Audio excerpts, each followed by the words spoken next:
Well, hello, it's your boy. Don't know why I said that. What's happening, lads? It's your boy. It's me, TEW, back at again for more Ring of Honor. This is the first ever show that is the no. I don't know what I'm saying. This is the first show after the double special. If you haven't seen it, go watch the anniversary show and go watch the recap of the Top Prospect special because your boy fucked it up as he always does. But we move on, and actually, before I forget. Top right playlist, make sure you watch it all, give me all the attention time I need. I'm joking, I don't even get paid for this. Go to the bottom of the description, you'll see the Twitch link, go follow over there. I do stream sometimes, sometimes I do AEW, it's pretty funny. And I'm just a pretty funny guy, to be fair, not to gloat myself up, but let's get into the show. This one being held in New York and the Carrier Theatre in front of 423 people. We have Keith Lee defeating Dalton Castle in a 0-2 in the pre-show with a power slam. Obviously, Keith Lee, by the time this has gone out, he's the double champion. He's the double champion over in NXT, and I'm not going to say what I have planned for him here, but we got some big things for Big Keith. Yeah. The overall was a 41, that's much better than I thought was a pre-show match. But we move on to the debut of the Von Erichs, and in a match with Sub Forrester and Nugs and Cardi, also on the pre-show, the Von Erichs defeat the All Night Express, who are also members of the Rebellion, when they win in 9... I don't know what I'm saying. When they win in 9:51, when Marshall tapped out Kenny. Bret Titus was head and shoulders with a 50, Kenny with a 41, Marshall with a 28, Ross with a 33. Both of the Von Erichs got very good / great gimmicks, and that's always a plus. But there we go, we move on. Hopefully. Dun dun. There we are. With Shayna Baszler defeating Toni Storm in 8:08. With a knockout punch. Also, it's on the pre-show. Shayna with a 39, Toni with a 25. You see what I mean? Why I didn't make Toni champ on the anniversary show? She just doesn't provide quality performances.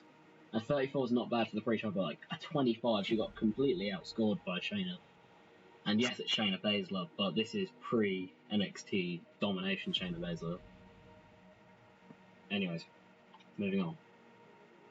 Sami Callihan, recent signing, defeats Will Ferreira also in a pre-show match in 3:36 with an assault driver. This match was just kind of here to make Sami Callihan look like an absolute fucking dominant force and look like an absolute monster in the ring. So him winning in 3:36 is always a plus. Will with a 40 or with a 24, Sami with a 48. That's good from Sami. And yeah, he debuted his gimmick, and his goth gimmick, that's just a gimmick in it. And he's Sami Callihan. I can always repackage him as anything, everyone's going to think it's just fact. This time, there's no Eddie Edwards in sight though. No shoots here. I'm so bad. Yeah, his gimmick got very good, and the second round overall was a 30, not too bad. Move on into Matt Riddle being fed Travis Banks, where he defeats him in 2:25 with the guillotine choke. There you go. Sometimes you just need to feed a Travis Banks to a Matt Riddle. A 37 again. There's been no 17s here on the pre-show tonight. It's been a very good pre-show overall. We move on into Demi Bennett defeating Shaul Guerrero with the Soul Food in 8:29. Demi with a 23, Shaul with a 28. Second round of 27, don't expect much from this match. This is originally going to be a debut, but because it's still on the pre-show, there's no real reason. And in the final match before the pre-show starts, before the main show starts, Okada defeats Kushida in 5:35 with a German. Yeah, I just kind of had both of these workers, and they weren't doing much. They weren't doing anything tonight, so. And Okada had some bad momentum, so I decided to give him a win over Kushida, and I knew they could give me a good start going into the actual main show. So yeah, 53, that is by far a very good match here, especially in pre-show standards. Bit too short, but need to fill out the pre-show minutes. Come on. We move on into the first match of tonight, in the first segment of tonight, which has Bobby Cruz. Welcome everyone. Hello ladies and gentlemen, welcome to the show tonight. And it's one of the nights, again, where a lot of our top guys will be out working for New Japan. But don't let the fool, we'll make sure to give you the best we can. I'm going to have to make this smaller because I have more text underneath it. Yes, Bobby, we'll see the fallout of the Bullet Club's newest member, Kenny Omega's Golden Lover's partner, Kota Ibushi, take on one of the men he attacked last night in Kyle O'Reilly. I spelled Riley wrong, I don't give a flying fuck. And we'll see La Sombra's in-ring debut. And why, what? Yeah, Kevin Kelly's wondering that as well. And it seems like British Strong Style will be holding some tryouts, or announcement for some tryouts. More on that later as we get into our opening match of the night. A lot of storylines advance in the segment. As you can see, the BSS recruitment storyline has started, and the Bullet Club vs. Redragon storyline has also started. And when I say Redragon, I mean the Redragon Alliance. You'll find more about that pretty soon. But first up, Orange Cassidy is taking on Drew Galloway in the Open Challenge. Orange fucking Cassidy. I've not seen 5092 yet. This is Thursday. No, it's Friday the 10th of July. It's airing tonight here in Britain on ITV4. Free plug. But it's airing tonight here in Britain. And obviously I've not seen it yet, so I could not tell you how the match with Jericho went, but I'm gonna guess it was gonna be a fucking stormer because it's Orange Cassidy versus Chris Jericho. And I had way too much build. More build than I expected at least. But I've realised that Orange was on here and decided that yeah, gotta do it at this point. So he's the shock announcement for Drew Galloway's Open Challenge. Drew Galloway can't believe it, he freaks out, he's going mental.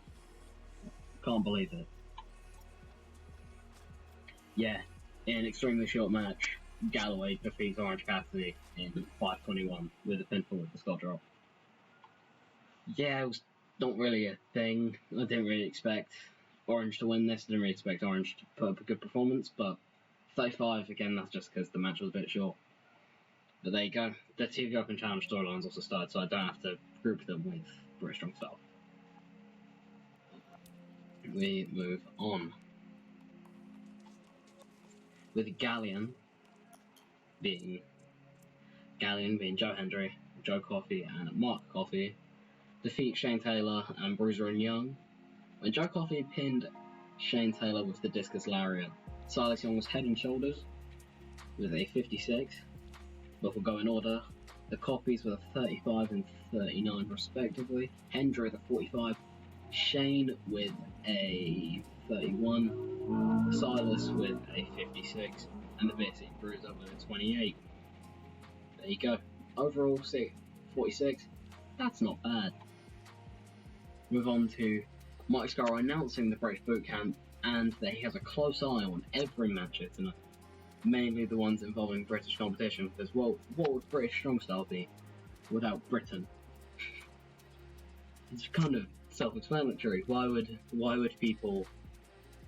a faction called British Strong Style not have only British members? It's in the name. British. Not too hard, is it? But Marty Scurll is just announcing what's going to happen. He's got a keen on every single match here tonight, and all further nights until he's finally finished with the scouting. But we move on to an all-British, convenient I think not, but an all-British match where Martin Kirby, Zack Sabre Jr. and Mark Andrews, where Zack Sabre Jr. defeats both of the men when ZSJ pins Mark Andrews with a roaring elbow. ZSJ with a 66, Kirby with a 52, Mandrews with a solid 48. ZSJ debuted his new gimmick and it got great, and Mandrews debuted his still sick gimmick and it got poor. But the BSS recruitment storyline has advanced with this, so do with that what you will. we move on to a music video promoting the Sombra, as we are currently in search for him to have a manager, because currently he ain't speaking on his own because he does not know fluent English. He's got basic English knowledge, and that's just not really going to help with the entire product here. But we move on to his in-ring debut against Matthias Wilde, who you might know. I'll do some help with that in a minute. But in a decent match, La Sombra defeats Matthias Wilde in 7:45 by pinfall via split-legged corkscrew senton. La Sombra with a 52, and Matthias Wilde with a 49. David just got a great. And they didn't click. That's unfortunate. So it could have been better, but a 52 is not bad. Yeah, Matthias Wilde. Basically, WWE just released him. They didn't want to. I don't know what the story is, but they just released him. So what better? I know we're not TNA, but what better thing to do but sign them? But just sign them immediately and make them. But unlike TNA, unlike Impact, we didn't make them go over our top guy. We put him out there to have a good match with La Sombra, and look what came about, a 52. Not too bad. Move on with Bobby Fish showing up for his teammate and client, Kyle O'Reilly. High Campers match in the main event here against Kota Ibushi, which actually gets a 33. Yeah. Kyle O'Reilly was furious to me. He came to me and was very furious about losing clean to Karabushi, but I still wanted him to go over. So I just ended up with a count out victory, which is not the way I wanted to end the show, but hey ho, that is how it crumbles sometimes. A 33 ends the show. It's pretty dead overall. Kyle with a 59, actually outscoring Kyle O'Reilly, which I really didn't expect. But there you go. Apparently it was a little too short, maybe because they were expecting a 30-minute Iron Man match from Kyle O'Reilly in 4 nights. So aren't these fans head and shoulders? We move on. The overall show gets, I say, 40, and loses our popularity in 4 regions, but gains popularity in 1. So it's our first net loss of the series. And I probably expected more after that killer pre-show. I was really expecting better from the actual show, but some bad segments brought down, and the main event was an absolute travesty. So I can't expect the world from it. It's tied with our worst show ever, and sometimes that's just how it ends. Yeah, we start some storylines. That's about it, really. And I'm running out of things to say already. I'm just running out of things to say. Actually, no. I remember one thing. Yeah, lads, take care.